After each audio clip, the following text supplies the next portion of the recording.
Hi, friends, and welcome back to A Christian Woman's Journey. So it is Saturday morning, and I was so amazed walking outside, very, very relieved, finally seeing what I've been looking to see for quite some time. All these wonderful, amazing leaves that we've got to collect up because they are going to help us with our garlic planting and with protecting our fig tree for the winter.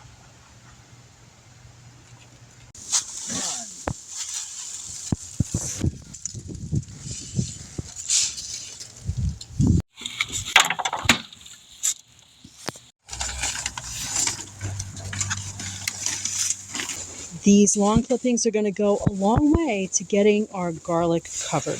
Just doing a quick survey here while everyone else is getting the lawn clippings ready and collecting up leaves.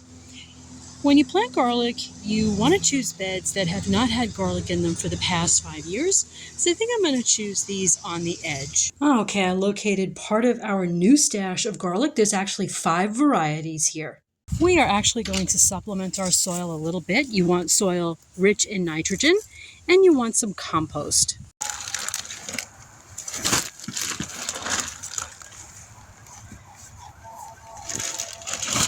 We are mixing in the new soil that's very high in nutrients, and we're also loosening up the soil below so the garlic can grow. So back inside now, I have picked some of our Montana Giant from the basement, and you really want to plant the biggest, healthiest looking cloves. The others I've left behind downstairs, that will just eat them. But these will be what we will plant. So I've got out a bunch of bowls, all color-coded, and I've made a little key here. So what we're going to do, so we don't get them mixed up as we break up our cloves and get ready to plant, we are going to put different varieties in different bowls. Okay, so you want to start by breaking apart the bulbs into cloves so that they'll be ready to plant. There is no need to peel them. So some people who grow garlic will pre-treat the cloves in a solution that's designed to minimize some of the things that can attack garlic plants, like garlic plants can be prone to fungus or they can be prone to mites. We're not going to pre-treat them because we haven't seen any problems like that as of yet. Look how pretty the Vietnam purple is. I just wanted to show you that because it is so exciting. The chestnut red too is completely new to us, and I just wanted to grab a shot of these. I think they look so pretty.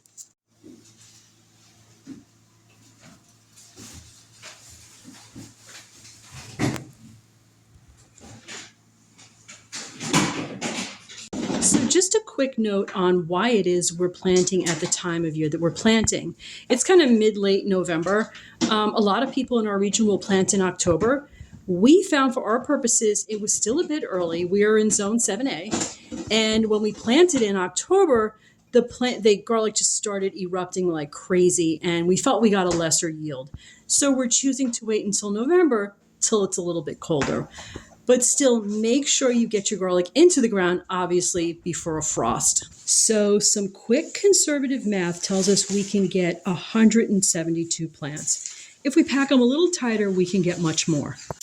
The Montana Giant is just absolutely amazing. This is actually one of the smaller cloves.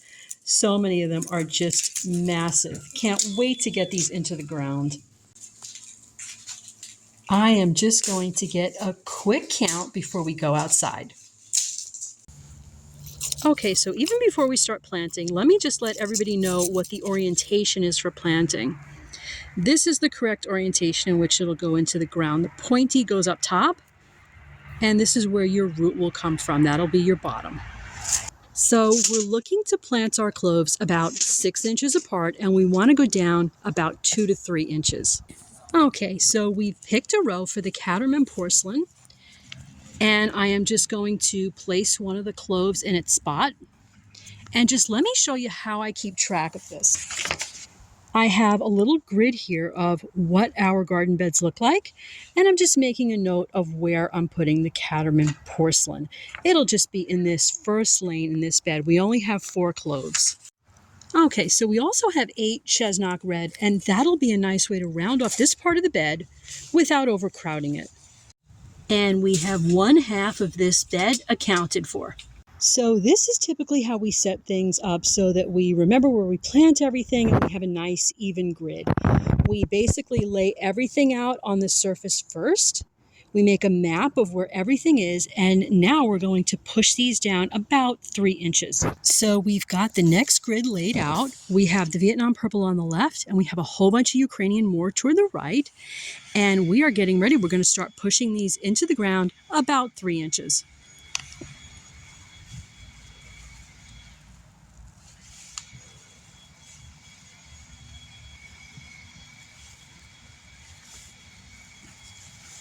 And then we're just going to make sure we got the holes nice and covered. So we are working on our Montana giant beds now. These are really big and we're giving them a little bit more space. Once everything has been planted, we want to use some fall leaves and some lawn clippings to get everything covered.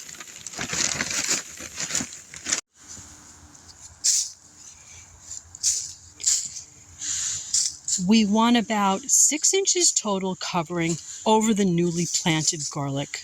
In order to keep all the leaves and the lawn clippings in place, we will typically place a covering like this to kind of press them down a little bit and leave it for several weeks to a month before we remove it.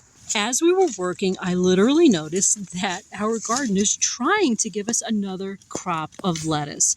How amazing is that? We are working to get everything else covered, and then we will be ready to go inside. So we have made it back inside. It's starting to get a little dark out there, a little bit chilly. It's nice to be back inside and to have all the garlic planted. We're just warming up in here. I'm having some coffee and we started the water for dinner. I think we're going to have a really nice dinner, a simple dinner of some of the tortellini that we bought during the week at BJ's. So with regard to the garlic, it's really kind of set it and forget it. So I especially love it for that reason. What will happen is it will just stay in the ground all winter. And when the spring comes about, the plants will start to emerge. We'll make all new videos and we'll cover the entire process. If your plants do emerge before that, and they sometimes do if we have warm days, don't worry about it. You will still get garlic later on. So it is my hope that you are really finding these videos a help and a blessing. That is why I'm here, and that's why my family is making these videos. We love doing a lot of our own growing. Anything that can save us money or make us less dependent upon the supermarket, anything that's better for our health. We love doing those things, and we love sharing those ideas and how to just make your family maybe save a little bit of money here and there, grow your own food, do something that's a little bit healthier for you. So I really hope that we are able to do that. Okay, friends, I am going to go inside and start making dinner. To God be the glory. We will see you back again very soon.